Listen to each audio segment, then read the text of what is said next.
Hello, everybody, and welcome to the Pastoral Thoughts podcast. This is your host, Jack Young, and in studio today we have Pastor Curtis Baker and Pastor Jonathan Major. And what are we talking about today, gentlemen? You can tell us. What every preacher should know. What we're going to give everybody all the facts. Preacher should know. Especially you and I. We're going to tell them all. Pastoral Thoughts. We have so Brother Curtis is working on his master's, correct? Yep. And you were assigned Hugh Pyle's book, What Every Preacher Should Know. Mm-hmm. And so we talked about doing another podcast, and you said, why don't we kill two birds with one stone? Yeah. And we're doing a little bit of your book. But I got about 3 chapters in. I thought, man, this is really good. It's really practical. I don't want to read anymore. It's like 300 and some pages. Like, how are we going to cover a 300-page book? Yeah, I was forced to read it, and you had the choice. Well, now you're forcing all of us to read it. Right. Yeah, well, 3 chapters. Mm-hmm. It is tough to read 50 pages. You know, not everyone can do that. Right, John? Right. John, how many years experience do you have in the ministry? In the ministry, we're coming up on probably 9. I was youth pastor since I was 21, so 9 years. If that counts, I guess that counts, right? Yeah.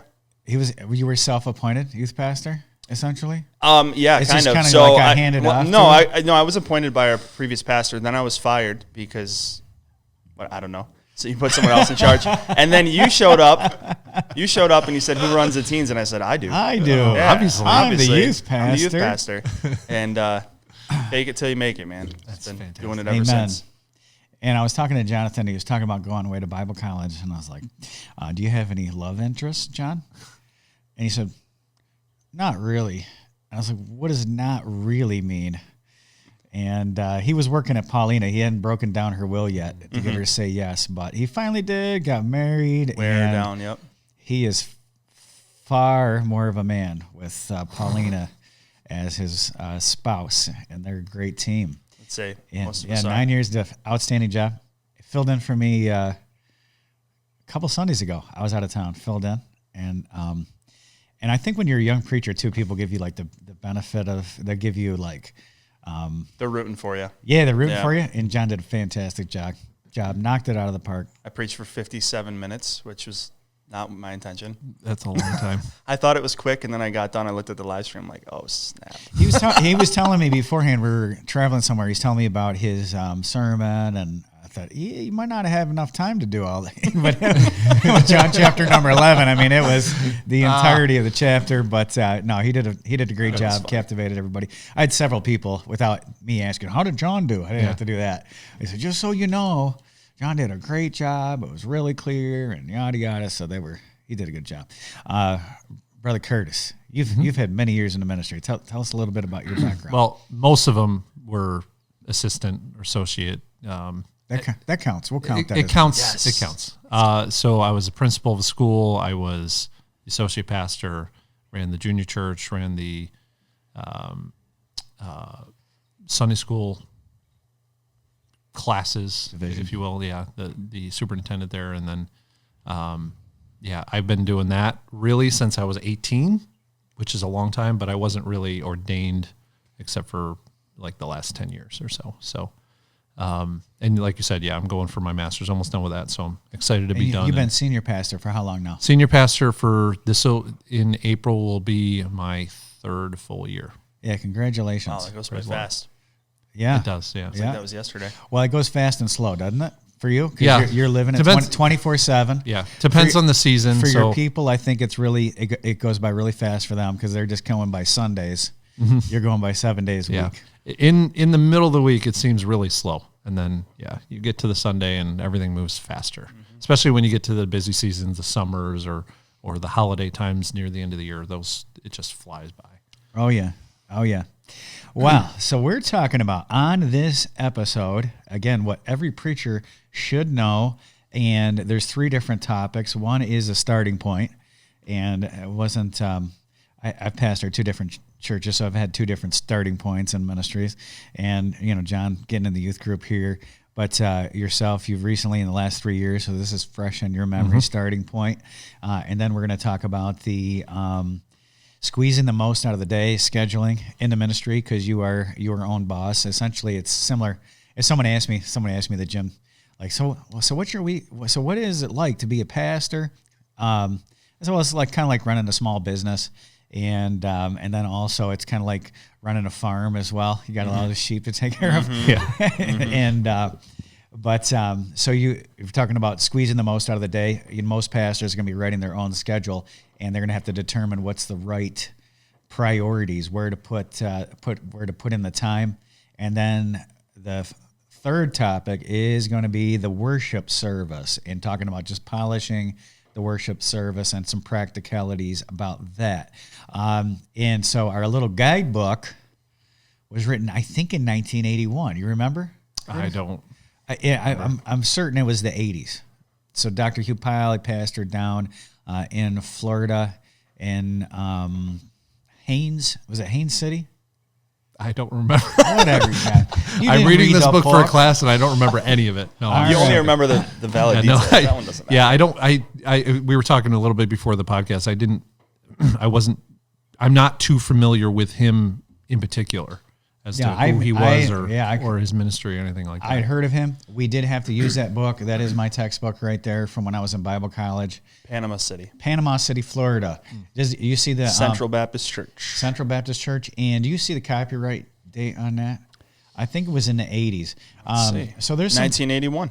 So there's a few principles in there that I think all the principles are correct, and obviously culture has shifted and culture has changed, but the principles are outstanding in that book.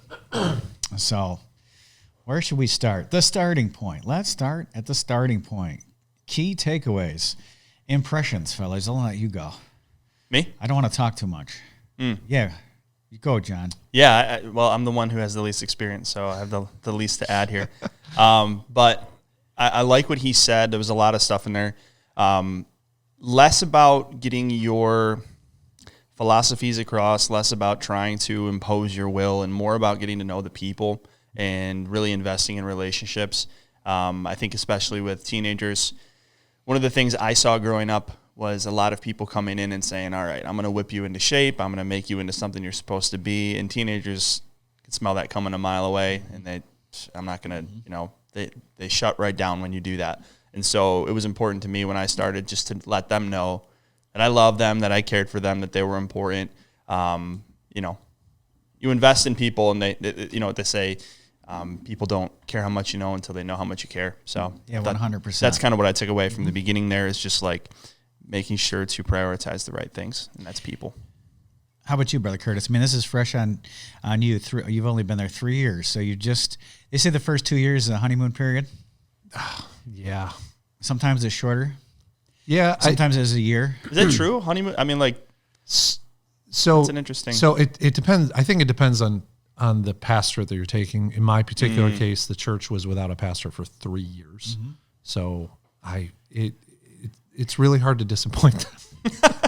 They're just happy that happy that you showed up.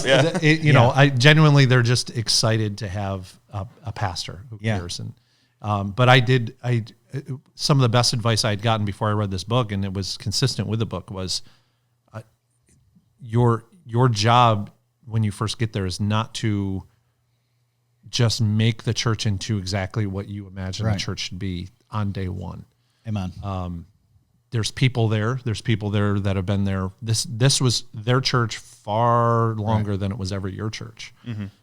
So to just go in there and pound your fist on the desk. This is the way we're going to do it. Yeah.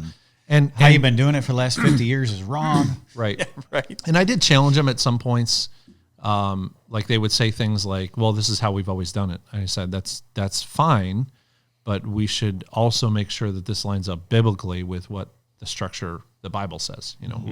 My goal was never to do things because we've always done them. And they've appreciated that.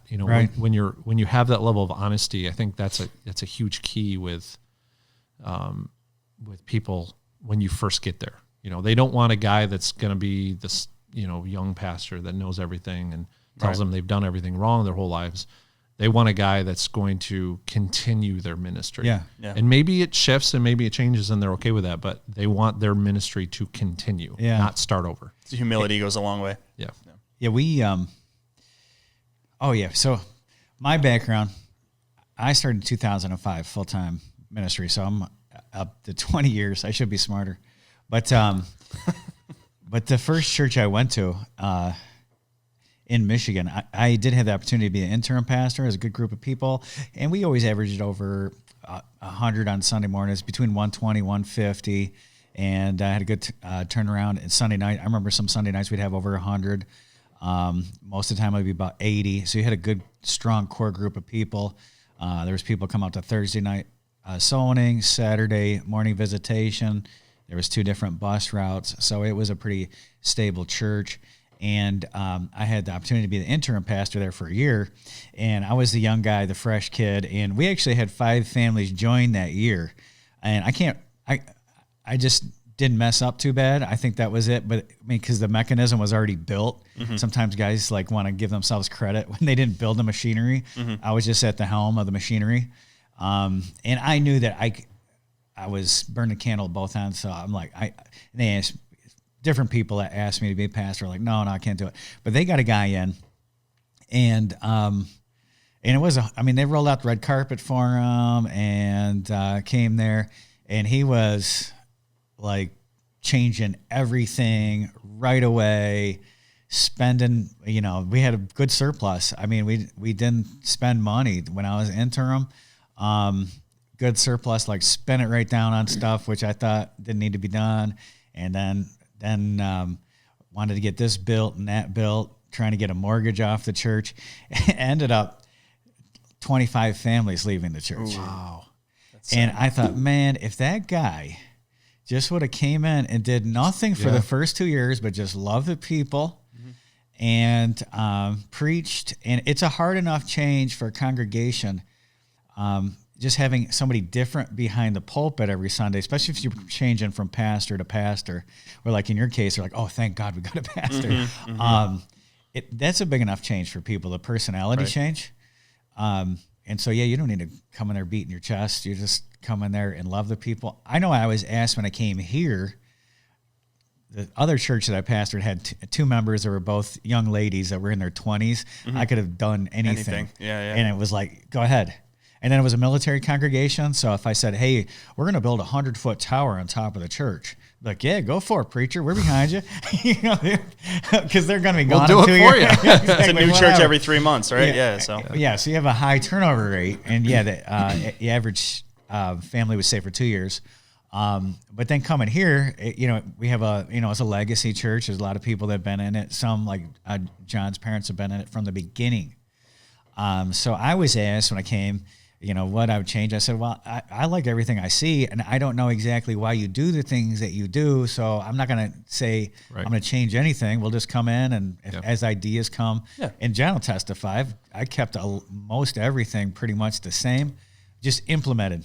You could probably tell, you have more insight on it than me, because you were both ends of it. I've been in the church since I was a little kid, so I remember the initial pastor, Marty White, who founded the church. I remember him going to Mongolia and handing it off to Jim Gugino, who was somebody who was raised in the church as well. Mm-hmm. So that transition wasn't so bad because he already knew.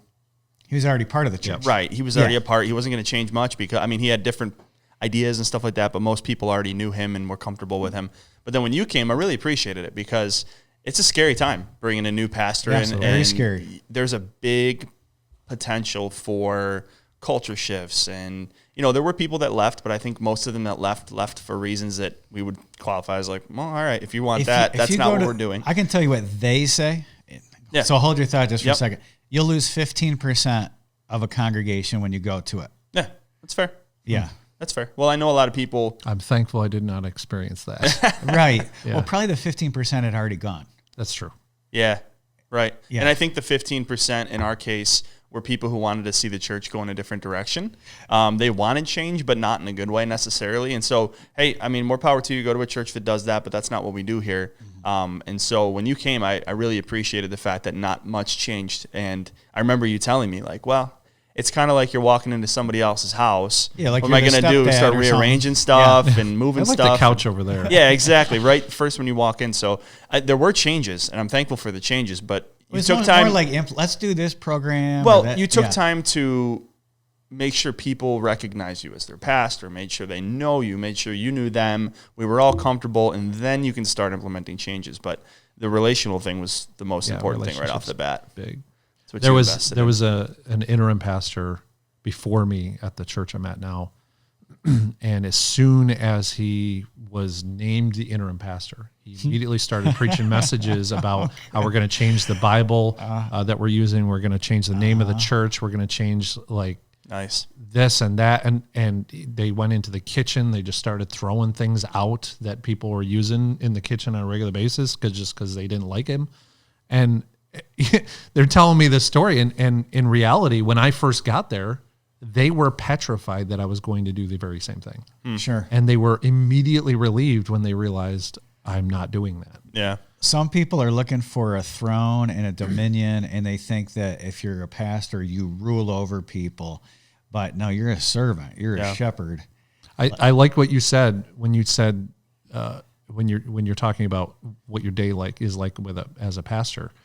Yeah, it's like a small business. There you have to maneuver things and schedule things and organize things very exactly. But you're also a farmer. You also have to tend to the sheep and the cattle and go get your hands dirty and feed the pigs even. Yeah. You know, you got to get your hands dirty and get involved with them. It's a living organism. Oh, yeah, I was going to say that. Yeah, literally. Yeah. You can't just... And so, Hugh Pyle talks about the clean slate. You got a fresh plate, and you do have a chance in a church. I would advise guys, like if they're candidating in a church, don't be dishonest. Like if you are going to change stuff, say at some point I would like to change this. Yeah. And so if you're voting on me, just at some point in the future, just know that this will be changed. Right. Yeah. Or at least and the target, right? Like this yeah. is a goal. This is what we're hoping to do eventually. And just be honest and through the front door. Don't be surreptitious and they think they're voting in one thing and they got another. And snake like surreptitious. I like it, yeah. And just come through the front door and be honest. Learned one thing today. So he says, getting started right. He talks about visiting all your members. Mm-hmm. And it's funny, Brother Curtis and I were talking about this at lunch. I said, how long would it take you, you can answer this, to visit 25 people? At least an entire day without sleep.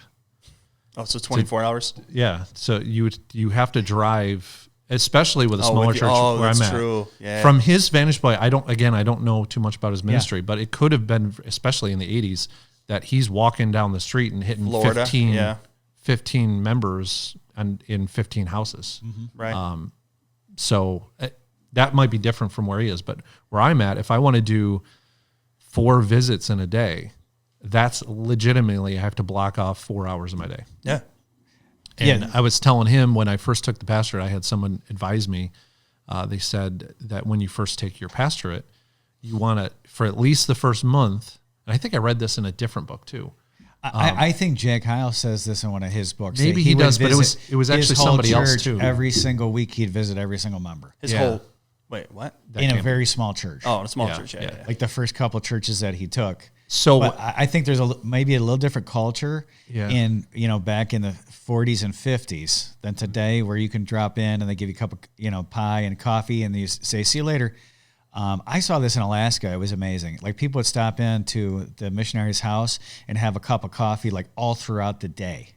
Wow. So in that like a village, throwback culture, yeah. Yeah, you could go visit all your members every day and have a cup of coffee with them. And it's a small little village. It's a lot of coffee. That's right. 25 cups. But maybe not in a day. Yeah. Or like one of the churches I was at in the village of Black River, they had no parking lot. It was built in 1903. Everybody walked to church or like rode a horse. So you could probably like walk your whole parish. Yeah. How long would it take you to visit our whole church?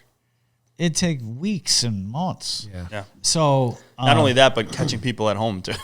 Right. Yeah. So when I was given that advice, it it's my first pastorate, senior pastorate. And when you go into that, I have to be in my study and I have to write sermons. Like I can't get away with not writing a sermon in the week. Good for you. Right. So, but some people that told me that, they were coming from experience. Well, when I took this church, I had already been a senior pastor for 10 years. So I had 10 years of sermons that I barely needed to update anymore, you know?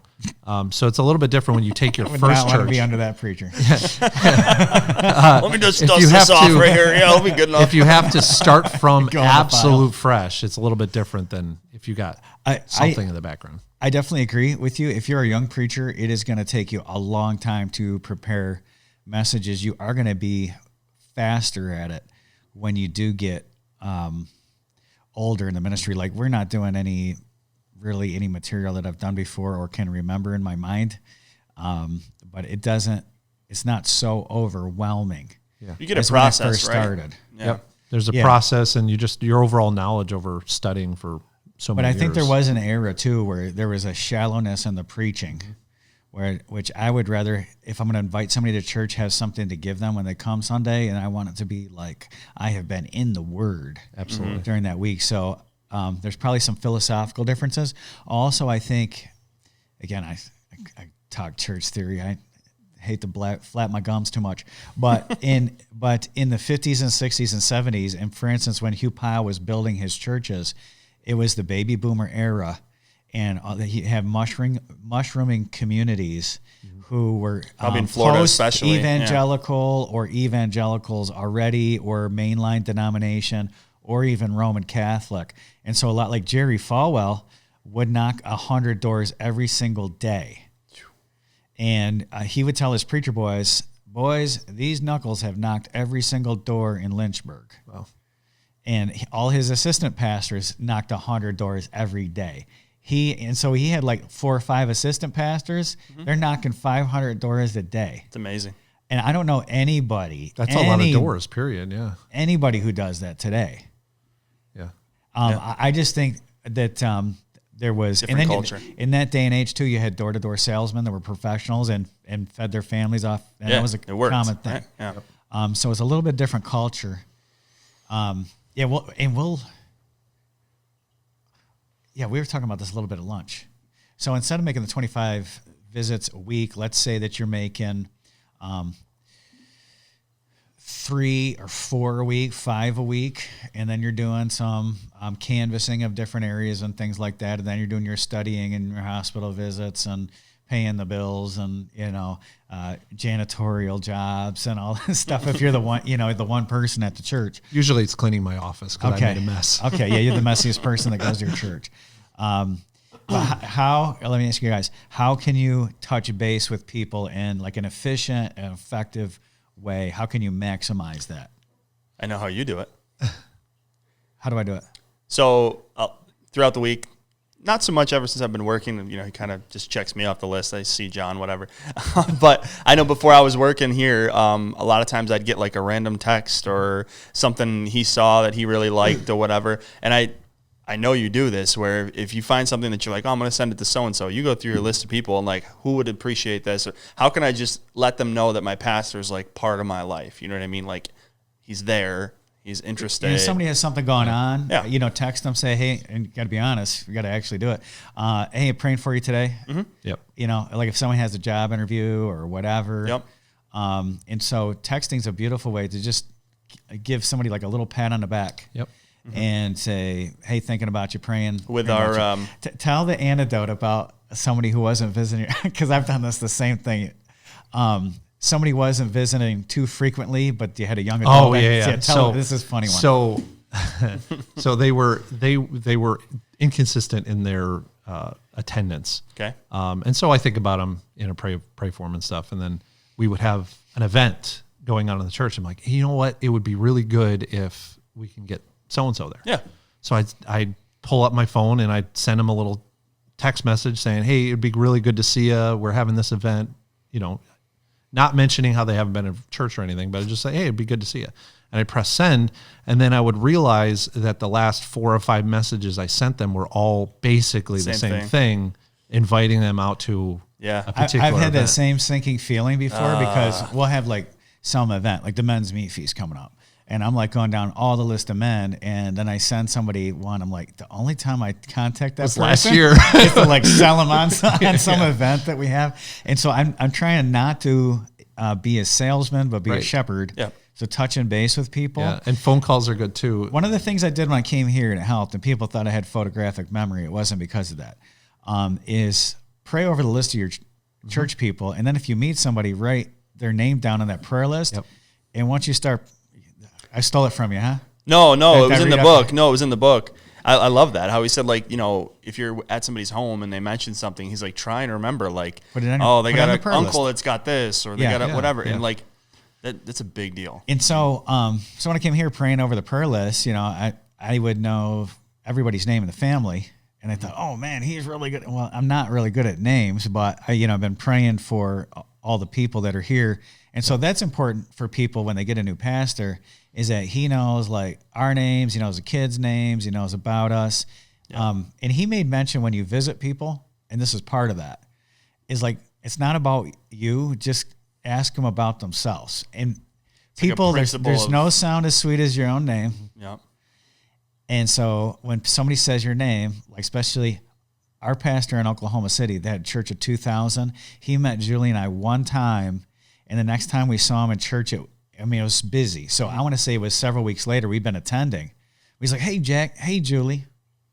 And You're important. It does something yeah, for you. you're like, whoa, like, here's a guy with a massive church that I would never have the expectation that he should even know who I was. Right. Mm-hmm. You know, he met me like 3 weeks ago, and he remembers who we are, and called us both out by name. And then, if you just ask people, and take interest in their life, man, people love you for that. Yeah. We had recently kind of an odd circumstance where we had like 20 kids in youth group or whatever, and then most of them graduated, and the whole group flipped. I mean, a whole bunch of new families came, and we had 20 new kids, basically, one or two that were still from the old group. And I remember thinking, like, oh, snap, like, it's a completely different group of kids. Mm-hmm.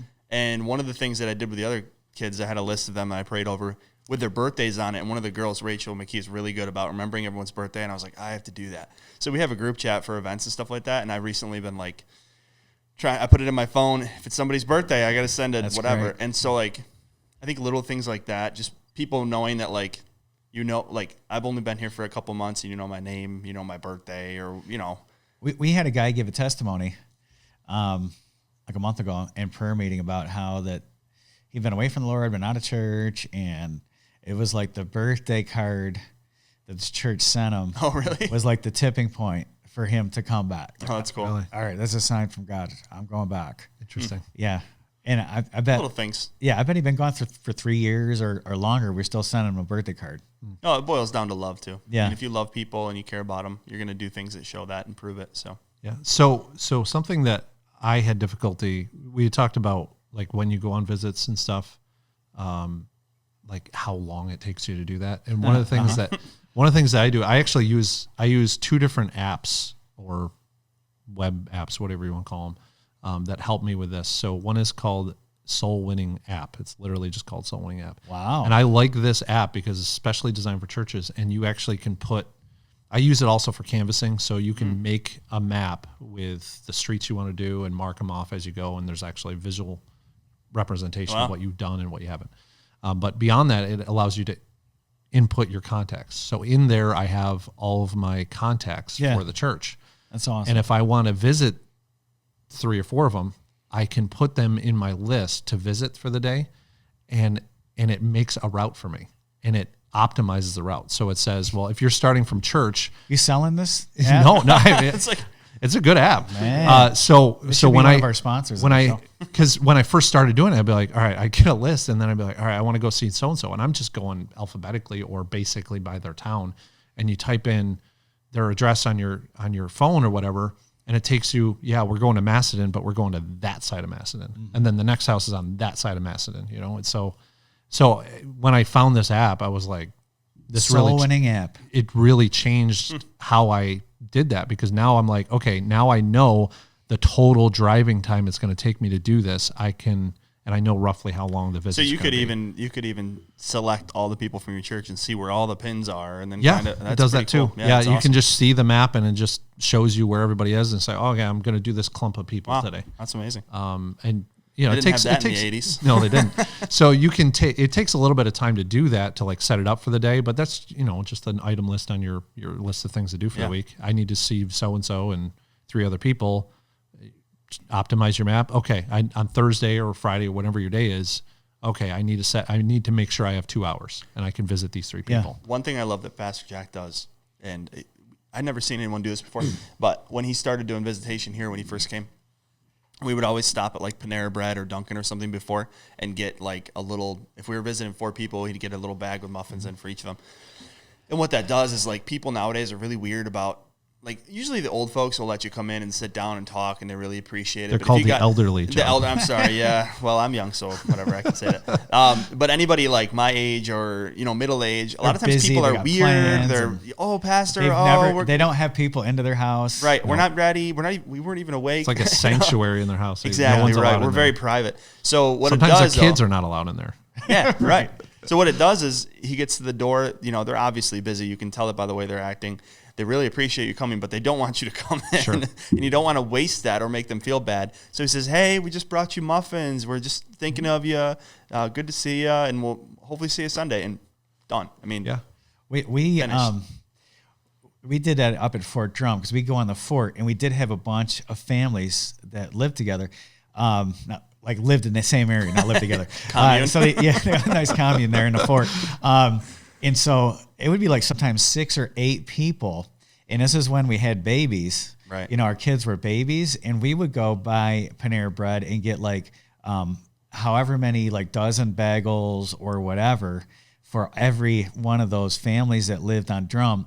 And so Julie and I would go up to the door and leave their van running. We had a Honda Odyssey, we'd be running in the driveway, and we'd knock on the door. And when they come to the door, we say, hey, we're dropping off, whatever. Oh, come in. Say, no, we can't because our kids are in the car and we got another visit, Yep. So we're like Santa Claus just coming by and just loving on them for a minute. Yep. And even people that aren't home, you will leave something yes. on the doorstep and Leave it. shoot them a text and just say, hey, we stopped by. And people Hey, really left you some bagels. We've done that It's with right like outside new your door. visitors and Yeah. stuff. They love it. Hey, Yeah. this is the pastor. We just showed up. And, oh, man, thank you. A nice thing that we did, I know your sister just ordered us some more of them, but nice glass mugs. We put candy in it, and then we have a lady in our church that wraps it in cellophane and puts a nice little bow. So it's a cute little gift to drop off to somebody at their house. Yeah. It really goes back to common sense. Some of the things that we do as pastors, sometimes we just need to sit down and think, how would we want to be treated? Yeah. If somebody knocks on my door at my house, my natural instinct is either something is wrong or I don't want them at my door. Yeah. Sure. And it might be the neighbor kids that are at the door. And I'm like, Yeah. what's going on? Yeah. Right. And, occasionally you'll have somebody come to your door and they will bring you a gift. And you're like, whoa, that's surprising. That's exciting. That you was feel nice bad. to You're see like, them. And wow, that was cynical. yeah. And we've had people come by and just literally drop, they're not even pastors. They're just people that are friends, Yeah. and, hey, we wanted to give you this, banana bread or something. And I'm it's like, awesome. hey, and you don't feel like in that moment, at least I don't, that we need to invite them in. They literally just came to drop off something off some nice. goodies for you. And if you would like that as a person, then that's how you should treat your members. And I always think even door knocking, like when people don't answer the door, you knock the whole neighborhood and the cars are in the garage and like nobody comes to the door. I understand it because I'm sure I'd be the same way. Like, especially dinner I don't time. know those guys, whatever. You get the ring doorbells now. People just look. They go, no, I don't know him. Okay, yeah, we're gonna stay inside. Yeah, Yep. exactly. A few things that he mentioned. He said brief prayer. Yes. I think that's very important. Mm-hmm. And I was at It depends on the weather. I will say. Depends on the weather. So if it's snowing and blowing at the door, but it's always good to pray with Christians whenever you can and say, hey, let's have a word of prayer, and then just pray blessings on their family and leave. And not only does God hear it, but also it gives a spiritual emphasis to that visit. Yeah. It was funny. I was visiting out in Marion, like out in Route 21, way out there. on a Thursday night about a month ago, and the guy and I were talking, man. We're having deep spiritual conversations for like an hour and a half. And then at the end, I'm like, man, you know what? I got to get going. And I got up and left, and I got in the car, was driving. I was like, I did not even pray. But I thought, well, at least, Lord, you know, we were talking about you pretty much the whole time. Yeah. But I felt like, what a dirtbag. But yeah, pray. Absolutely. I like his thing on there. He said, avoid over-promising. So don't come in and be trying to be the savior of everything. I always tell my boss for my secular job, under-promise, over-perform, right? He says, how long is it going to take you to do? Probably a week. It'll take me 2 days, but if I, you know.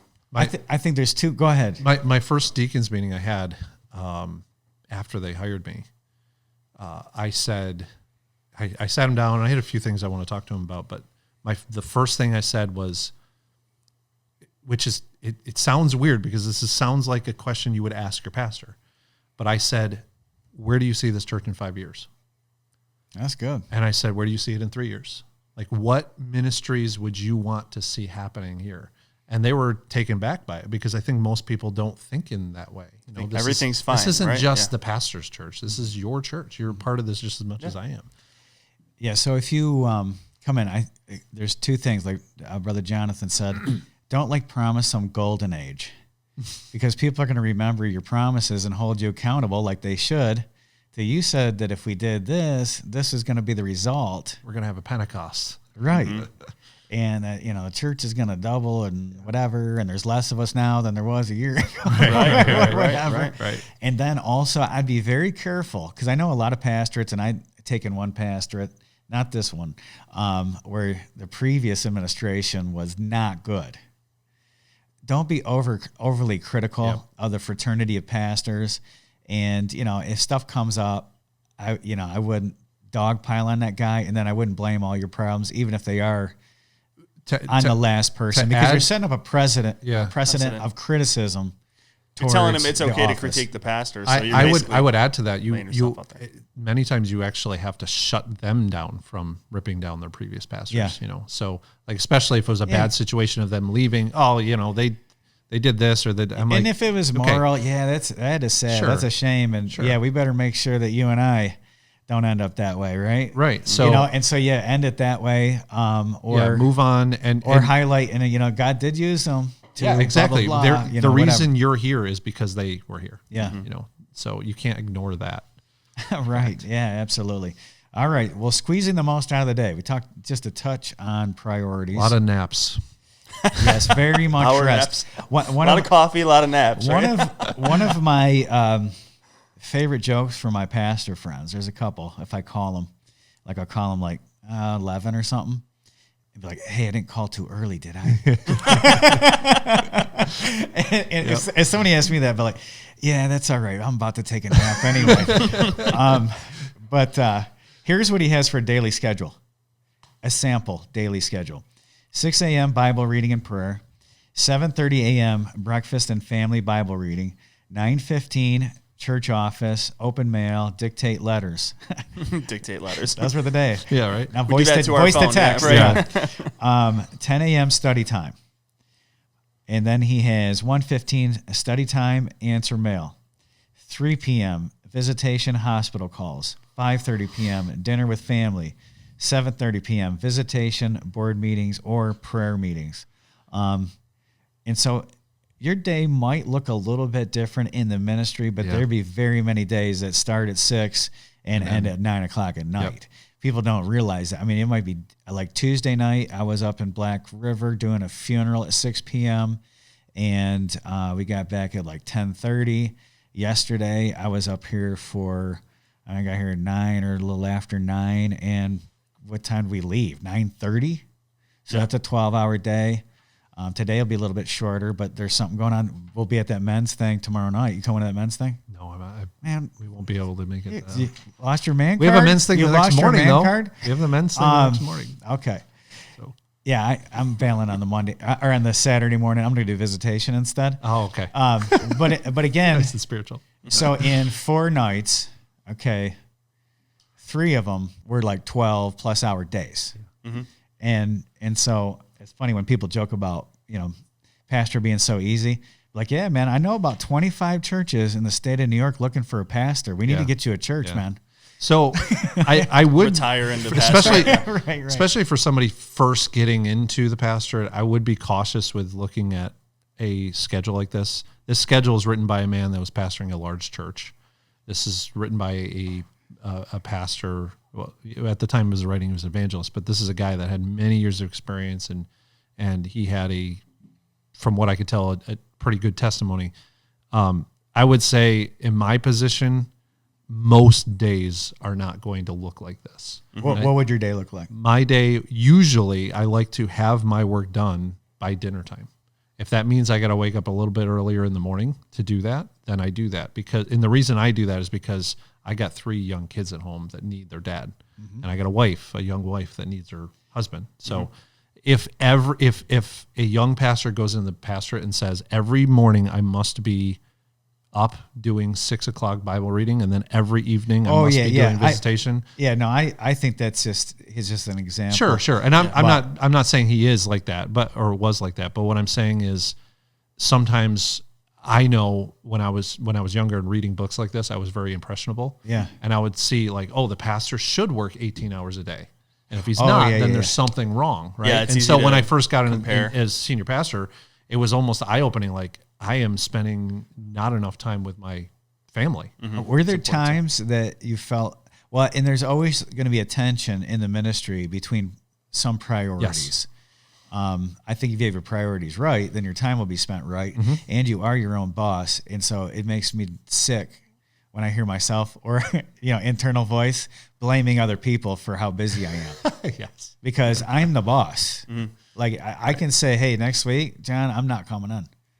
And, people be like, oh, okay, What am I going to do? Nothing. Right. You're going to be on the roof. So I'm not going to say that. That's thinking, John, man, it gives me, whatever. Yeah. Like, no, you got to take ownership. Right. But there's always going to be a tension. There's probably been some times where you felt like a little out of balance, like the church was just sucking you in. And there's literally been times when I just said, I'm going to stay home today. I'm not going to go in and do my study because for whatever reason, my family needed me, or there was some situation going on that just needed more of my attention. Mm-hmm. And there's some backup because of it. There's like, because you didn't do sermon prep that day, you have to make up for it some other way. There's a principle. I read 2 books about this, preached a message about it.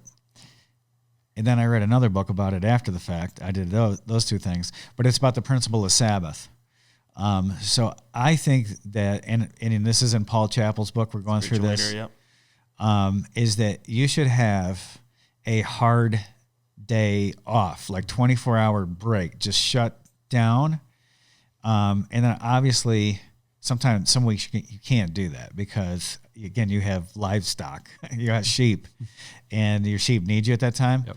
But if you can have a ceasing from the normal activities. It's kind of like a pro golfer plays baseball for relaxation and a baseball player So a 24-hour period where you're rejuvenating with your family, that you're doing some other activities that you might be like, doing some stuff around the house and things like that. But so if a young preacher gets in there, I don't, back in my dad's day, in Hugh Pyle's day, they had a philosophy in society during the 80s, did a lot of cocaine back then, that sleep was for wimps, you shouldn't be sleeping more than 4 hours a night. Bless God, people are dying and going to hell. Jack Hyles used to say this. He would say that I'll take a vacation when the last soul is saved. And, like he never took vacations. Right. My dad. His family turned out really good too, didn't they? Right. My dad had an appointment with him because he needed to talk to him about something. And his appointment was at 7:00 on Christmas Eve. Oh my goodness. So he was having appointments that late into the evening. Wow. So there was a trade-off big time for him. Yeah. So, and I understand as a man, you can identify with the ministry and then you get pulled into this success vortex, where guys a lot of times identify their value with what they do. Yep. Mm-hmm. So if you have that rule in the back of your mind that like one day I'm going to cease from all activity and then I will have scheduled breaks throughout the week. But if I work several 12-hour days, 6 days shalt thou labor. Yeah. Well, I like what Paul Chappell says too, that like we've said before, there's seasons in ministry where you're really, really busy. Seasons when, Christmas time or Thanksgiving where you're working a lot and you're busy, there's things going on. But he's like, if you gave, you worked 12-hour days this week for church, maybe next week you take a day and you spend it with your family. You got to balance things out, and so there's priorities. So if ministry is everything, you're going to lose your family, man. So you have to be able to balance. I would say with Brother out. Chappell, I don't know him real well. I've been on some, I went on a trip with him last year over in England. A bunch of us did, but he's just he is a machine, like a robot, but he has structured these different breaks in his life, and his family. And I know somebody who's married, like a friend of the family is married to one of his children. I should say a friend of the family's child, but he had all good kids, and they don't hate him, and they're not like devil worshipers.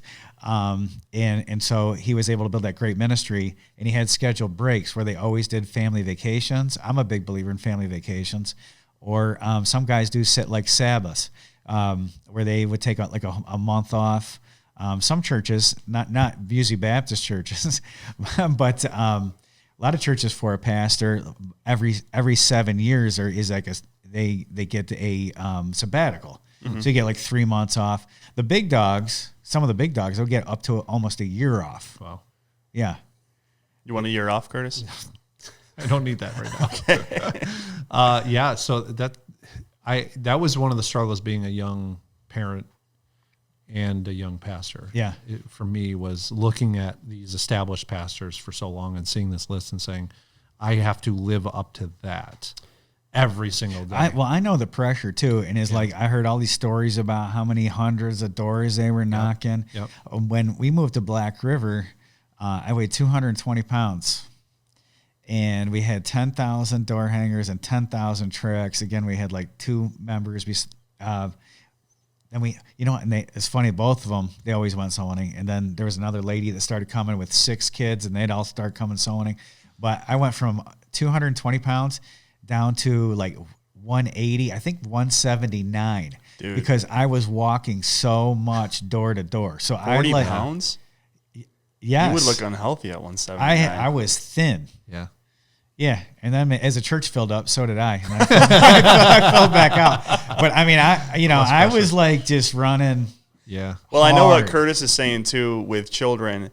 Like even having my 2 boys and my 1-year-old just started sleeping. Like my 1.5-year-old just started sleeping through the night. But like it throws off your devotional time, your study time, your sleep habits, and I'm the. Like you always say, I'm not spiritual, I'm habitual, right? Where I just do things as a matter of habit. That gets a monkey wrench thrown in it with kids, and I felt like unspiritual because I wouldn't do my devotions at the right time, or I didn't have as much, So he has here 6 a.m. Bible reading and prayer, and he has it set for an hour and a half, right? And then he has breakfast with his family. Okay. If I were to do that, for example, my 2-year-old always wakes up between 5 and 6 in the morning. Ugh. And so either I'm going to make my wife suffer, who takes care of the kids all day long, and make her wake up at 5 o'clock with my 2-year-old so that I could read my Bible, or I'm going to have to just do my Bible reading later, or I'm going to have to read it while he's climbing all over me. So, that's my favorite. Those are the choices you have to make. I will say that when you're going to the pastorate, don't get into the mode of, no, I'm not going to be the person that's up until 9 o'clock at night doing pastoral work. There is another guy I know. He starts his day at 4:30 in the morning, and then ends at 12. And then after that, if somebody needs something, 12 p.m. Yeah, he ends right at lunchtime. He has lunch, and then his work is done. And then if he needs, and he's in the ministry. Yeah, if he needs to meet with somebody after that, then he'll do that. Good for him. Yeah, but no, the 4:30 part. Like again, if you're writing your own schedule and you weren't dependent, have kids or whatever, your kids are adults now or you can almost guarantee your phone's not going off. You're going to be so much more productive if you get up early. There's principles of productivity too, where like the first thing you do in the day is the thing that you do the best. You know what I mean? Like some people drink coffee really well. I think, I drink it. I don't think the Lord can speak to you unless you've had some coffee. Yeah. I think for 99% of people, after 9 p.m. at night, like nothing productive gets done. That's just goofing off time. Yep. So, the earlier you can go to bed, and because in the morning you're going to be most productive for the majority of people out there. Mm-hmm. And let's talk about scheduling. Let's talk about big rocks and small rocks and sand and stuff. He says this. I like this colloquialism, and I'll let you guys talk. Time wasters.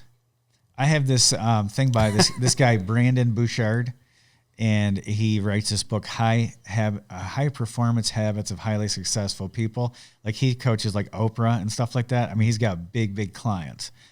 So he has some sort of a day planner. I don't use it very often. Every once in a while I do, because I like his prompts. And one of the questions is, what would be the most frustrating thing that could happen to you today? And every time is like something that would waste my time.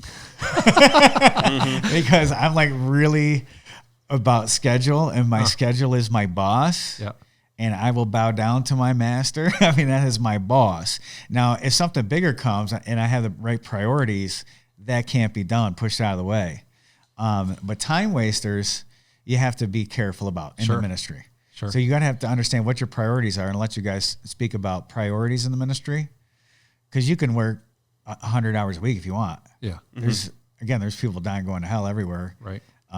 There's all sorts of people he visited. People are in the hospital. You got shut-ins in your church. You got phone calls to make. You got, potential visitors to whatever, and sermons to prepare. Yeah. So what's going to be the priorities? So let me mention these time wasters, and then you guys can talk about priorities. Nursemaid, errand boy. You're going to have some people that they're going to have you out behind their house chopping wood for them. Not just once in in the year, but every single week they're going to have some errands for you to run. So does that happen to you? I'm pretty good at keeping margins. I was going to say, I don't think people really, do they ask you though? Have you had people try to get you to do things for them? Oh, totally. Yeah. What do you usually say? I think most people know me that So let me ask, when you first came to the church, did people kind of push that button to see what your response would be? And sure, there's some people. I think that my predecessor is far nicer than I am. Well, yeah, he also had a couple heart attacks too, so there's that. Well, and so if you say yes, that's not funny. It's not. If you say yes to everything. Well, it was harder for him too, because he grew up in the church, so it was like a family. Yeah. So when people ask you to do something, it's like at some point you're either going to have to take ownership or be owned. No, yeah, it's true. And so avoid being the nursemaid or the errand boy. Yeah, I think being honest in that situation and saying, because there's needy people out there. Yeah, that's a terrible situation you're in. If I have time, and I like doing stuff for people. But if I can't, I can make. If you're welcome to it, I will, or open to it, I will make an announcement in the church to see if we can get some people over there to help you, because everyone's got. And if someone has a need, we meet it. Sure, for sure. Yeah, but I'm not going to invest a lot of my personal time. Like, I'll talk to John or the deacons, stacking your wood. Or whatever. Yeah, and we will figure out how to do that very precisely if it's a true need.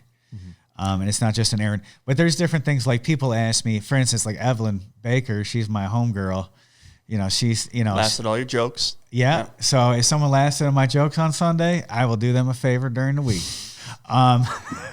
It's a secret in. Exactly. You want to get on my good side. Yeah. So she, like, for instance, a couple of weeks ago, she'll ask me to take her to the dentist or what. I'm like, yeah, I'll do that. Or like, if it's clear. Yeah. Because I know she really, really appreciates it, and she doesn't ask too much. Yeah. In a way, you're visiting at that point. Oh yeah, and then I went. We got our new walker. You and Tommy. And new upgraded walker, and so I was happy. It was, that's cool. A fun one. Yeah. Yeah. Had this happened in your church? A lot of the people, older folks in the church, will ask me to have the youth group come. Thank you so much for listening today to the Pastoral Thoughts podcast. We hope you enjoyed this episode. If you did, please subscribe to this podcast. And if you can, leave us a 5-star rating on your button. That's it, folks. We're all done. Finish it out. Oops.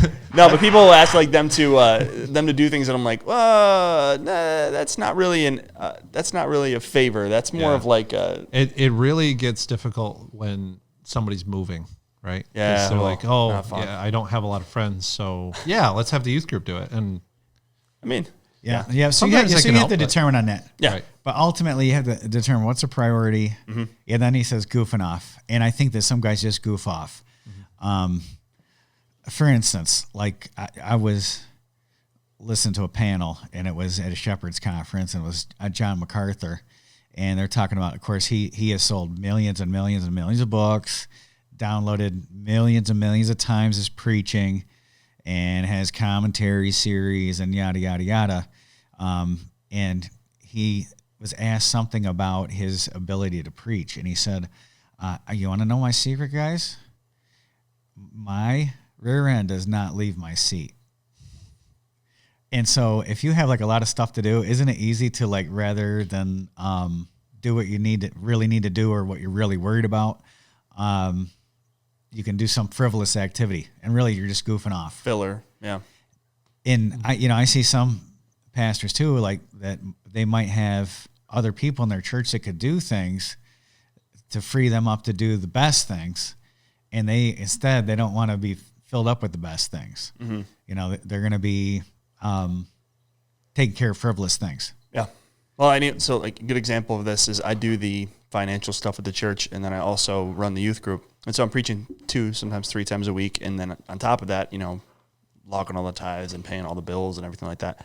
When I first started doing that, I was real nervous about that and making sure the financial stuff was done right. That a lot of times I would like do that first and then kind of fill in my preaching later. And I felt bad for the teenagers. I'm like, man, dude, that was a terrible sermon. That was awful. And I go home guilty, and I'm like, man, why did I mess that up? Yeah. Well, you got your priorities out of whack. Yeah. So if you're not getting, that financial if you're stuff getting isn't started, important, you're going but- to make some priority mistakes. Yep. And you're going to make them your whole ministry. Just make sure that you learn from it. Be like, okay, What comes that first? really stunk, and we're not going to do that again. We're going to change things. yeah, And Absolutely. Yeah. I think we talked about this before, and how we schedule days. And I know there's different ways to schedule days. I prefer to use like a task list that I have set up for the week. So I know that I need to read this book and a certain number of pages of this book on this day of the week. And then that is my boss. That schedule is my boss, right? But the main priority of each day is the sermon that I'm preparing for the day. So today I'm supposed to write a Wednesday night sermon. So after I'm done here, I'm going to go write a Wednesday night sermon. There are other things on my task list that I need to do today that are on my schedule. However, the number one priority is that. That doesn't mean necessarily I'm doing it first, but it means that if I don't have time to do anything, it's not going to be that. That's the thing I need to finish today. And then the rest of the stuff, if it gets pushed off, and like if I don't check the mail at the church until tomorrow, it's not going to be that big the a end deal. of it.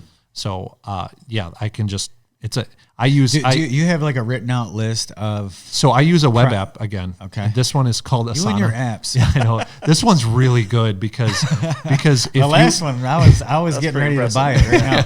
Actually, that one does cost some money. This one is free, but you can spend $11 a month to get extra features. This one's really good. I learned it from another preacher.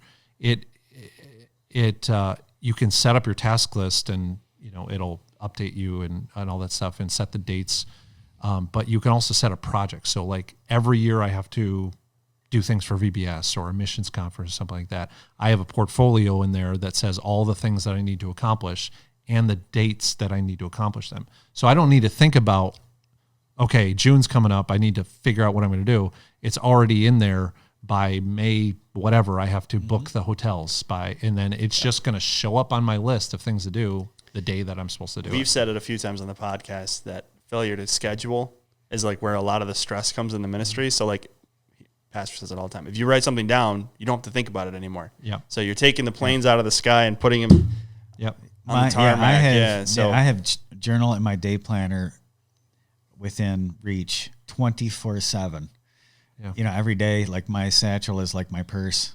You know, it's got it's got journals in it. It's got day planners in it. Yeah, that's the other advantage of a web app is you always have your phone on you. You just pull it out. Hey, let me write that down. I gotta do that tomorrow or whatever, and then you don't forget about it. Because I will walk away from that conversation. Yeah, you have to have a system. It doesn't have to be my system. Sure, it doesn't have to be Curtis's system. It should be, but you have to have some sort of system.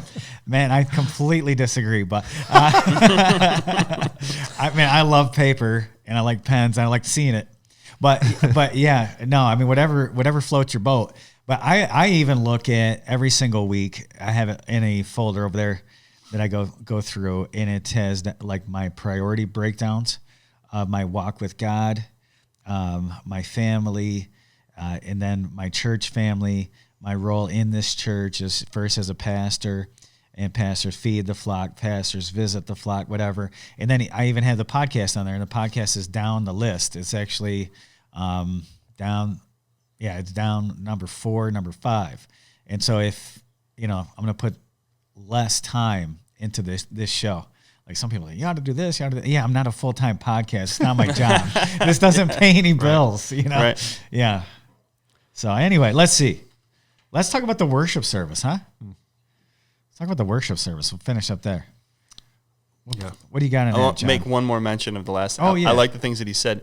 Utilizing extra minutes is funny. He's like, try and bring a cassette recorder with you. Yeah. Nowadays, like the podcasts and the sermons and things that we have accessible is just ridiculous. Yeah. So I know John does this really well, and I do this too.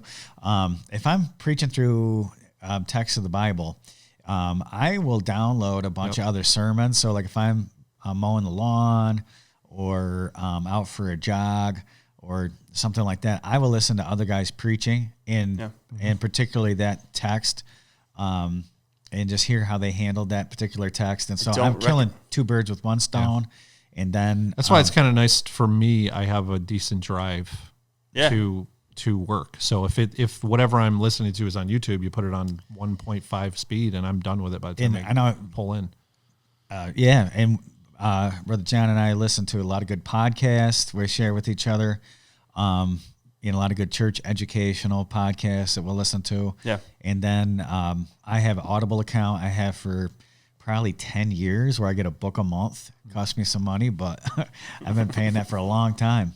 Yeah. And so, Well, there's so many things that we can do to constantly be learning and growing. And so I like what he said, but man, I'm glad it's a lot easier now. A lot more at our fingertips. Oh man. And the thing is, this technology can either waste your time, but if you use it, man, it can be a huge asset and a blessing. Oh my goodness. Like every single Spurgeon sermon is online. I've got the Speechify app.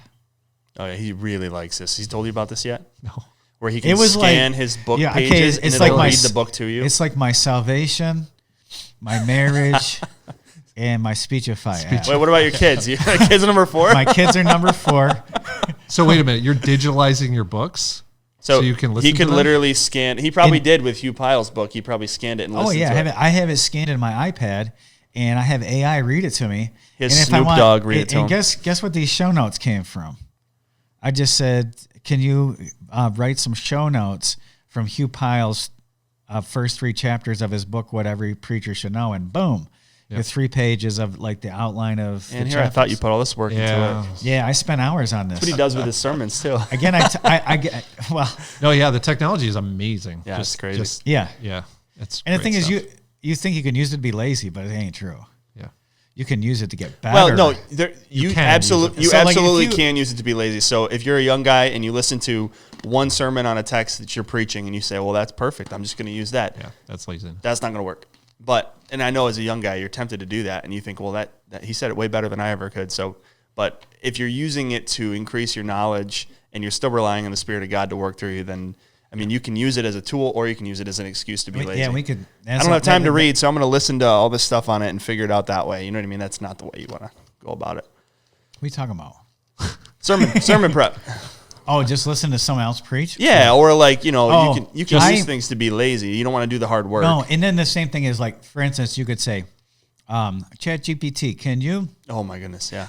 print me out a sermon outline from 1 Samuel chapter number 12, verses 1 through 8. You want to hear a funny and then story? Also tie in the illustration from Hugh Pyle's book. Blah, blah, blah. And, like, you can No. do that. My brother is getting married this year, and his fiance is not saved. I don't know if he is.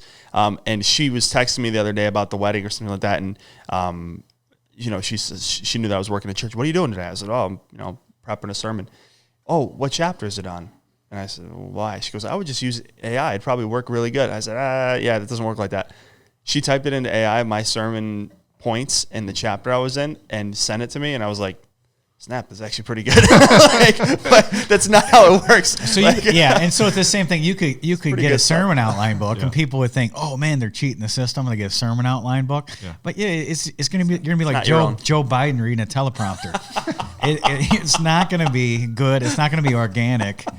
You're not going to be able to engage the audience. That's an amazing illustration. I like that a lot. Yeah. Isn't it true, though? It's true, though, yeah. Yeah, it's going to be, you're an inanimate object up there. Right? Yeah, even if it's all alliterated, who cares? Mm-hmm. Right. Yeah. All right. Anyways, to the brethren. Yeah. Brethren, we have met to worship. Chapter number 3. What's your takeaways, Sir Jonathan? I like the first part about the church. I think a lot of churches that I've visited, I haven't visited too many, but sometimes you walk into a church, it smells like old people. It looks like it hasn't been updated in years. I keep saying old people, elderly. I'm sorry. He's not going to be a senior pastor anytime soon. There's, cobwebs, and the grass hasn't been cut, the driveway hasn't been shoveled, and it's just a mess. And I think sometimes people are content to leave God's house that way, but then they update their own house. They don't see that the benefits of having God's house look good, and even just the smell, the appearances way it are looks, huge. It's massive. When I first got, again, I go back to my first deacons meeting I had. You have a beautiful church, by the way. It is. It's pretty. Didn't start there. No, so when I got in there, I said, "Hey, I'm going to be open with you. I'm going to be honest with you, and this is my peace offering of my honesty." And I said, when I walked into this church, it smelled like mildew, and it looks like we're in a time capsule from 1980. When you first walked into and you guys have been there, it looks gorgeous now, but that is completely different than when we first got there. Okay, so They not old had people. 4 foot by 8 foot. They had edifice. 3 4 foot by 8 foot bulletin boards just in the foyer, and just like For tax, there was nothing on them. Oh, perfect. And they had this wall map that was bigger than this bookshelf that was from 1978. And so it had the USSR on there. And I said, well, this map is kind of pointless. And they said, well, what we used to use it for was all our missionaries, and we put tax on wherever. And I said, well, there's about 100 countries that don't exist. Well, it's amazing with churches, if people will set something down, if there's nobody that's taking care of the building, it'll stay there for years. Yeah. I mean, someone hangs something on the wall and no one asks where it came from. It just, it's very important. You know what? Have somebody who you know what your cares about that church is called? A church like that is called, and it's in that stage, it's called a ghost ship. Yeah, that's what it It's looks like you can tell the date when it died. Yeah. Because nothing. Yeah, and we've had a lot of people come back to the church because they used to go there in the 90s or something, right? And that's how they remembered it. And they walked in, whoa, this is completely different. It looks modern or whatever. And you got it nice and freshened up. So you have the language of your campus, and so the first impressions are important. And so I'd encourage everybody to do the best you can with what you have. So, Brother Curtis, would you say that your area, there's a lot of first-class people, professionals in your area? Yeah, we're right growing, next to right? Victor. Yeah. We're right next to You got some hoity-toity. You got some big tithers, buddy, in that area. And we do as well in Webster. Sure. So I try to tell our people, like, professional people hold themselves to a high standard, and unconsciously they hold you to that same standard. So if they walk into a church and you can tell that it seems the language of the campus is that we don't really care, like grass is growing through the cracks of the pavement and the parking lot, and That says a lot subconsciously about just everything. And the gardens aren't kept up, and they come through the front door, and it smells in there, and there's like a bulletin board that looked like it was put up in the 80s. It's just like if you're visiting a family from the church and their house looks like that, you automatically draw conclusions about the type of person that they are. Yes. Same thing with the church. I mean, they come in and they see you treat God's house like that. Oh, that's what. And if they don't align with that type of life, just clutter, like you're not cleaning up. Yeah, we're not. Yeah, we're not talking about being like ostentatious, like over the having gold, real gold trim, like Roman Catholic, a nice Roman Catholic church, man. We're not talking about some sort of a aura or something like that. Yeah, but you're trying to be a first class presentation, showcasing. What you have that looks there. different in different places too. Yes, so amen. If you were in Africa, it wouldn't be the same. First class might look different, but you'd meet and the standard. It's just like with the clothing. Mm-hmm. The reason why I wear a suit, I'm not saying you have to wear a suit on Sunday, but if you're in America and you're handling a very important matter of business, like you're going to court or you're the president addressing the nation. Well, what I do by handling God's word is every bit as important and actually more important than what the president of the United States does. So what is going to reflect or speak that unconscious language? It's going to be me wearing a suit, but we're going on a missions trip to Grenada, man. I'm going to get one of those nice barongs, man, nice dress shirt, and they're open, at the top, and then but that's what you would wear if you're in the island. Yep. If you're handling a important matter of business, you put on that dress. Mm-hmm. Yep. Yeah, that garb. Yep. Absolutely. So impressions matter. Yeah. All right. What's next? Sound system. No. It is next. Service essentials: sound system, temperature, punctuality. Oh, punctuality is huge for me because I was just in a church recently, and they were having an event there, so I went there and I was talking to some people in the hallway, and they were supposed to start at 7:00, and I'm talking in the hallway. We got there, and I was feeling anxious because I was already getting there a little bit late. It was like 6:55 or whatever. Yeah. And so I was like, okay. So I was talking to people in the hallway, and then I got my family into our seats in the pews, and I'm looking at my phone, and it's like 7:03 or something. There's no sign of this thing starting, and the event did not start until close to 7:15. No. And I was just like, from a carnal person's perspective, that is just such an injustice to somebody else's time. You're telling them it doesn't matter. No, and you're thinking if they're that lax on time, like what else? Yeah. How long are they going to keep How hard is it to start right at 7:00? And The cascading effect of ideas that comes into your mind at that point, not good. I agree. Yeah, don't want to open that door. I would say, our church is probably like a lot of churches, like half the people are in the auditorium on time. Right. It's Sunday amazing morning. when I get up to lead singing. I'll be like, wow, there's no one here. And by the time I finish the song, First it's full. song, I'm yeah, like, it's whoa, full. okay. Yeah. Oh yeah. Or I'll funny. walk up to the platform, turn around, or looking down for a little bit, and like John, I'm like, man, it's pretty low this morning. Yep. And then, well, it's full. You don't even see them come in. But the thing is, we started on time. Yep. Everybody else came in late. That's your own time that you come. So I would say that even if here they always, I'm like, yeah, you can still start on time and then just plan your services. No, and don't do anything too important, like take up the offering. Wait till they get in. Yeah, exactly. Well, and even with like the advent of like live stream and stuff like that, like if we were sick, or I remember like during COVID, if it started at 10:36 instead of 10:30, you're sitting there like, what is going on? Is my what TV happened? broke? Like, so if people are looking and you're starting late, that's not a good look. So temperature matters. He always gets mad at me about that. It's so stinking hot in here. Everyone's falling asleep. You can't. I've learned you can't ever make everyone happy. You're better off getting them cold than hot. Yeah. But I have my half own. of the building will be upset that it's too hot, and half the building. Well, will if be they're upset cold, it's they'll too stay cold. awake at least. That's true. That's Too hot is way worse than too cold. Correct. Way worse. If he takes his jacket off, I know I've failed. People, in trouble. You get an email the next morning. once it gets up to like 72, Oh, it's people over. start looking like over. fish. Their mouths Well, start and with our opening. church, it's funny. You have to have it at like 64, 65 before everyone gets in there, and their body heat will raise it to 70 something or whatever. So it's funny. Yeah. Yeah. Not that So that matters, but- try to invest in, and I think if I remember again, that restart in Black River, We didn't have air conditioning, and they had these huge windows, and it would get into like the 90s on Sunday morning. And it took us maybe a couple of months. We finally got air conditioners, but you work so hard during the week to get visitors there. I remember one pregnant lady, she dropped off a child in the nursery, came to the auditorium, and then she comes out and like told my wife was working in the nursery, which she did probably 2 out of every 3 services. Yeah. But she said, I can't take it in there anymore. I gotta go.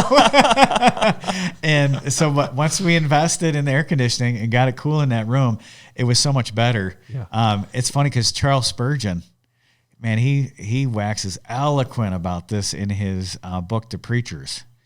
And he was saying how that when he, as a young preacher, you can rock the ship when your name's Charles Spurgeon. Mm-hmm. Yeah. Like, what are you going to do? You get another Charles Spurgeon? Yeah, right. Can't fire me. But his elders wouldn't open the windows in the sanctuary. And he says, I don't know who, but somebody with a cane. But he was a really witty, funny guy. But he's talking about himself. Went around the church that night and smashed out all the windows with his cane. Oh, my goodness. That's how serious he was about having ventilation. Well, and why would you say that the looks matter, the sound matter, the punctuality, the temperature? Why does that all matter? We're trying to take away boundaries. Well, I think it comes down to, and this is going to sound like I'm making it not important, but a lot of people during this time period when Hugh Pyle was writing, it's all about the preaching. And if they can't sit there like that young boy that fell out a window when Paul was preaching too long, then we don't need them. And that type of attitude is just not helpful. Yeah. And you should be preaching the word of God, and that is the most important part of the service. Right. You should be spending the most amount of time of your week in sermon preparation. Then you should be making sure your craft of preaching is as good as possible, and then you should deliver it as well as you can under the power of the Holy Spirit. So there should be a delivery mechanism when people come to church where they're receiving the word of God, and all things lead up to that, like the church fellowship, the greeting at the beginning, and then the opening, invocation, call to worship, the prayer, the singing, you're singing doctrine, then someone comes up and ministers to you in song, in a special perhaps, and then the word of God is open. And so, as John said, you don't want any barriers. Mm-hmm. There's enough barriers as it is. If you come into church and it starts late, the building looks like trash, someone was rude to you, you sit down, a light is blinking over your head, it's really, really hot, there's no Bible in the pew, you don't know what hymn book they're using, it's all these things are boundaries to the gospel, and they keep people from being able to pay attention. So it don't matter how much you study during the week, that person is not going to get the word communicated. Be staring at the blinking light or looking at the carpet that doesn't look right. So anything you can do to make people focus on the main thing is what we want to do. So that's why sound matters. I mean, you want to be able to hear what's happening. And even meeting the standard of society as far as looks and presentation, and even with live stream and websites and having everything up to par, makes people realize this is legitimate. I should invest my time here. This is important. God's word does matter. They can tell that this group of people takes serious what they do. Right. And so I will at least placate them during the service and take serious what's being done here as well. And you're way more likely to reach people. And people are psychological beings. I mean, we're spiritual beings first, obviously, but we're psychological as well. So if you have an experience when you come through the front door that, hey, people are warmly welcoming, I'm wanted here, people are serious about what goes on here. Hey, this is a nice place. Hey, this is comfortable. Mm-hmm. Hey, people are friendly. Yeah, exactly. So that is good. I think a small trap, again, if we're pandering to an audience that might be getting into the pastorate young or their first pastorate, you can again look at one of these things and be like, I got everything needs to be first class the moment I walk in there, and that's just not practical or possible. These are things that you work towards and that you're constantly trying to improve. And if you got a ratty carpet and not even $1,000 in your budget, you got to deal with the ratty carpet. Yeah, you just got to work around it somehow. Well, the thing is, like with you, when you went, I mean, there's probably, you have things further down the road that you'd like to do with your building, right? Mm-hmm. But just the fact that you got rid of the boards, you got a fresh coat of paint in there, Made a huge and difference. you put some, you vacuum the carpet and put some scent things in the walls, and it smells nice and it looks fresh in there. People know the direction that you're headed. You're trying. So again, make sure everything's vacuumed, clean, the bathrooms smell nice. And if people know, especially if you're a young preacher, they know the direction that you're headed. So you took a building that needs a lot of work or whatever, at least they know that you have Standards. Yes, and you're heading in a direction. And as the people come, those things are going to be taken care of. So have you ever seen those optical illusions where like you see two things and then one thing changes over here and it makes the other thing look different? Mm-hmm. That's a real thing that our minds trick us with. So if you walked into our building when I first came there, you would walk into the time capsule thing. Yeah. And you'd walk into the auditorium and it would still feel like a time capsule. But you've been there. I didn't change a single thing in that auditorium. Not even one tiny thing. But if you walk in there, the front looks modern. It looks fresh. It looks clean. You walk in the auditorium and you're like, oh, this is also you fresh. You look like a hip young Calvinist up there. Yeah. in that pretty architectural. But I didn't change anything in there. Yeah. But the perception when you first walk in and you notice, okay, this looks like I would expect a church to look like in 2025. No, and then you go to the auditorium looks the same as it did in 1990. It's kind of a timeless look though. Yeah, but it's shifted towards modern a look because of the changes. So wherever you're at in the process of changing things, change something that you can, make it look better, and that will just make everything else look better. Yeah, amen. All right. So engage in the congregation. Talks about prayer, opening praying, visitors. Avoid singling them out. I like that. That's funny.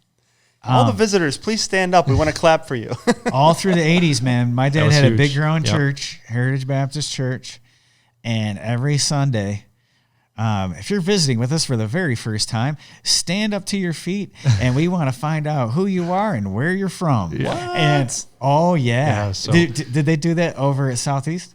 No, they never did that. I remember, but every also Sunday, and my dad would oh yeah, is that over on whatever road? Maybe they did when I was younger. You got guys with the farm or what? Some older pastors. When I visit their churches, I'll visit their church, and I might not even mention that I'm a pastor. They don't know me from Adam, and they'll do that still.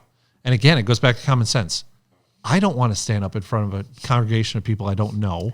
And say what my name is, introduce all my kids, splash, right? Yeah. And I'm just here to hear some preaching, and that's all I want. I don't want it. So people common are sense is way more private nowadays. Yeah. So you give people a card?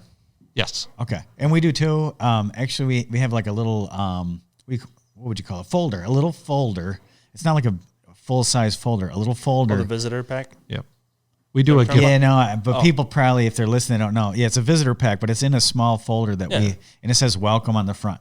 It's not common. I haven't seen it in too many churches. They had it here when I got here, I think. I've been to a few where I got something. I got a gift bag once with a mug when the first time I went into church. Yeah, Julie was out of town. She got a nice gift bag, and there was something. We do a gift bag too. We always give a mint just in case. Okay. Yeah, we have a nice Hershey chocolate bar in ours. Oh, and a few other a little book, and and the guy at our church, Brother Jake, who does the announcements, and that's one thing they said about announcements. And I know Randy King has been on this show, and he said, keep your announcements short. Yeah.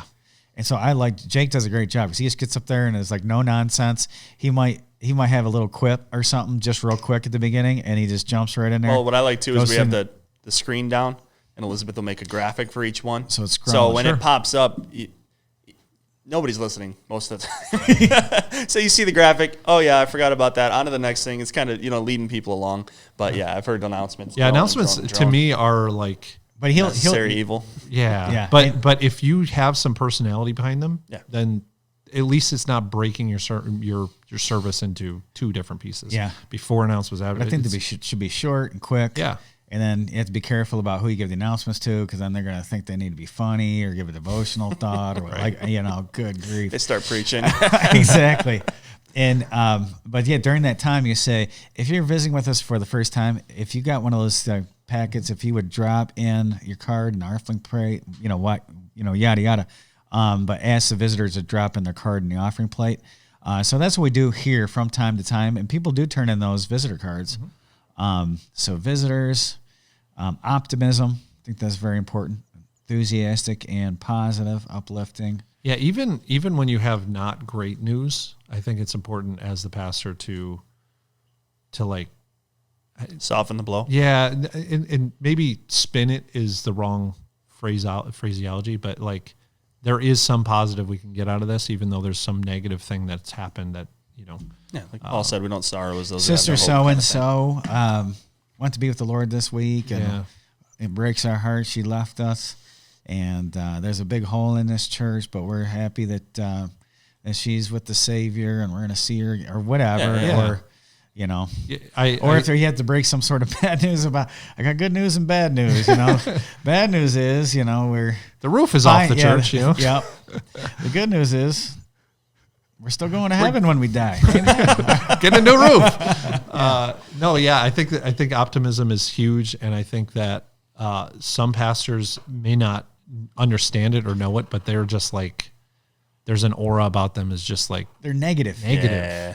Every time they talk to somebody, it's about something negative, about something harping on That's everything. What I appreciate society and yada yada. Randy King and R.B. Alette Christians are both nowadays. very positive guys. They brought them in our church, and you got people who come in and they'll say, all the churches I've been to, nobody does this, nobody does that. Yeah. Like they're not like that. They're really encouraged by what they see. They'll say, brother so and so over in this state, man, he is doing a great job. Awesome. I met whatever. Right.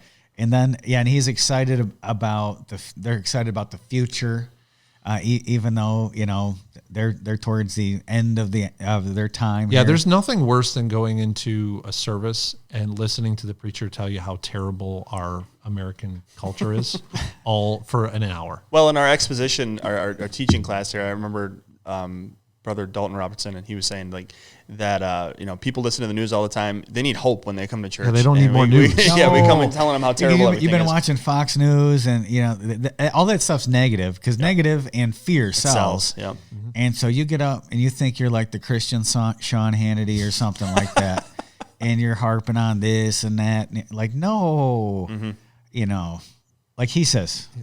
Throw the book at him. Throw the book. Yep. So he says, just preach the word of God, and there's a lot of plenty of hope there. Yep. Plenty of hope. Yeah. So, lighting, formality, humor. Humor. You don't use humor, right? Yeah.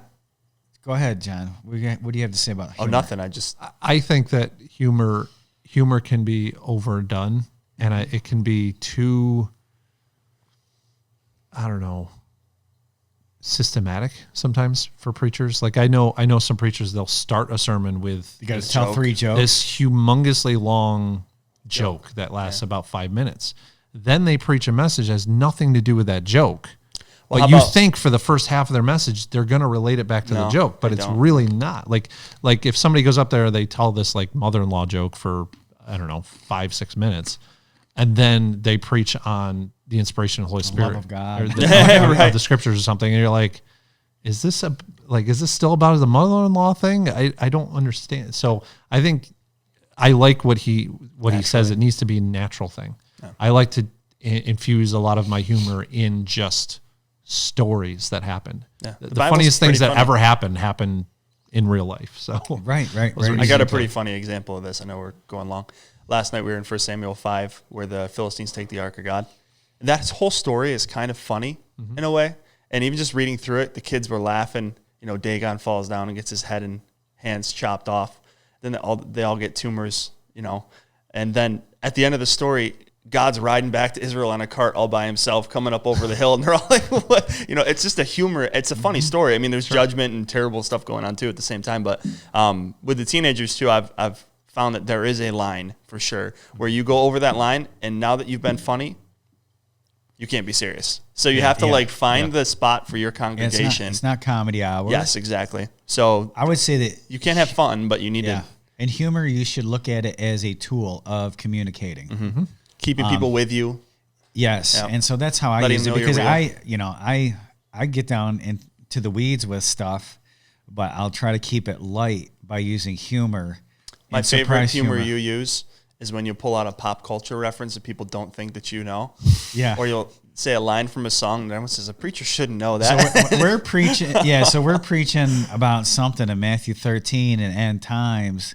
And I was talking about, just real quick, I don't divulge, but just as an illustration wise about kids nowadays are used to technology. I said, how many know what a liger is? And like a few raised their hands. And I talked about how Timmy came up to me when he was 3. I mean, he was 3 years old. He says, he was telling me about a liger. I'm like, there ain't no such thing as a liger. And he's like, yeah, it is a cross between a lion and a tiger. I'm like, there's no such thing. And he's like, yeah, there is. Look it up on your phone. And so he's 3, and I look at my phone, and lo and behold, there's ligers where we used to have to go library and whatever. And I said, the reason why all of you know there's a liger is because you watched what's that movie called? Oh, now I lost it. Napoleon Dynamite. Yes, that was funny. Yeah, and then people roared because like the we're pastor talking about should not know Napoleon that. Dynamite Shouldn't have watched that. on a Sunday morning. Right. But if people can laugh at you or with you, Well, it lets them know you're real too. You know what I mean? If somebody's comfortable, if they can laugh, if they're laughing with you, they're comfortable around you. The walls are down. Yeah. And so it is a tool to communicate. And most of my humor, like sometimes I'll think of something, this is going to be funny. But a lot of times it'll just come naturally. In the moment, yeah. Or I see a dull look on people's face, like they're getting a little dull, and I'm like, okay. And then give them a joke, and then they're back with you. So I think it's difficult for some people to be humorous, and for those people, it's just like it's harder for some people. Some churches don't have a sense of humor. Yeah. But I think that you should still do your best to try to somebody had a master conviction that you can't be funny in church, they came to the wrong church, buddy. Yeah. But like even some pastors, just their personality is not the type that is, I'm going to say a joke now. Many people, but you got to work on that. Yeah. And I think that takes some time. And talking about taking over a church, it takes 7 years for a church to become your church. That's what whoever they are, say. But I know that is a rule of thumb. Yeah. So the church will take on the personality of the pastor after 7 years. So if you have a sense of humor, they kind of know what you're about. They're on your wavelength. Right. And so if they don't like you, they would have left. Yeah. Just stick it out. Yeah. I think it might have been your dad that said that, something on the podcast where you said you're working all 7 days a week, but they only get you once a week or twice a week maybe.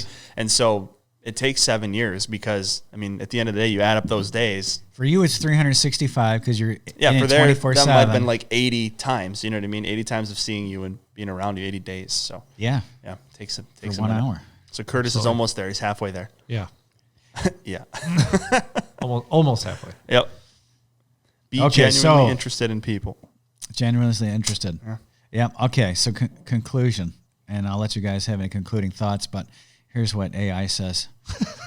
By implementing these practical suggestions, pastors can create a welcoming and engaging worship experience that encourages people to return and grow in their faith. Remember, creating a positive atmosphere is crucial for effective ministry and spiritual growth.